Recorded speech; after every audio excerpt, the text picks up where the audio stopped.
Guys, happy Onam. അപ്പൊ നമ്മളിപ്പോ പോയിക്കൊണ്ടിരിക്കുന്നത് ഇവിടെ ഗൂഡല്ലൂരുള്ള വേട്ടക്കുരുമകൻ ക്ഷേത്രത്തിലാണ് കേട്ടോ. അവിടെ ഭഗവാൻ ശിവൻ വേട്ടക്കുരുമകനായിട്ടാണ് അവിടുത്തെ പ്രതിഷ്ഠ അങ്ങനെയാണ്. അപ്പൊ നമുക്ക് അമ്പലത്തിലേക്ക് പോവാം. അപ്പൊ ഇതാണ് നിങ്ങൾ ഈ കണ്ടുകൊണ്ടിരിക്കുന്ന വേട്ടക്കുരുമകൻ ക്ഷേത്രമാണിത്. അതായത് ഈ ക്ഷേത്രത്തിന് 80 വർഷത്തിലധികം പഴക്കമുണ്ട്. അപ്പൊ നിങ്ങൾ ഈ കണ്ടുകൊണ്ടിരിക്കുന്ന മണ്ഡപത്തില് നിന്നാണ് പണ്ടത്തെ നാടുവാഴികള് ചതുരംഗം കളിക്കുകയുണ്ടായി. അങ്ങനെ നാടുവാഴികളും അദ്ദേഹത്തിന്റെ പരിചാരകരും എല്ലാവരും കൂടെ ചതുരംഗം കളിച്ച് നാടുവാഴി ജയിച്ചുകൊണ്ടിരിക്കുകയാണ്.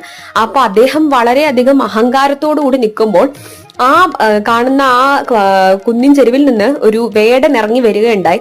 അതിനുശേഷം അദ്ദേഹത്തെ കളിച്ചു തോൽപ്പിച്ച് പിന്നീട് ആ വേടനോട് നീ എങ്ങനെയാണ് കളിച്ചതെന്ന് ചോദിക്കുന്ന സമയത്ത് അദ്ദേഹം ഓടി മറിഞ്ഞ് ഈ അമ്പലം ഇപ്പോൾ ഉള്ള സ്ഥലത്തേക്ക് മാറി ഓടി മറഞ്ഞു പോയി എന്നാണുള്ളൊരു കേട്ടുകേൾവിയുള്ളത്. അപ്പോൾ മറഞ്ഞ ആ സ്ഥലത്താണ് ഈ അമ്പലം ഇപ്പൊ നിൽക്കുന്നത് എന്നുള്ളൊരു ഐതിഹ്യം കൂടെ ഈ അമ്പലത്തിലുണ്ട്.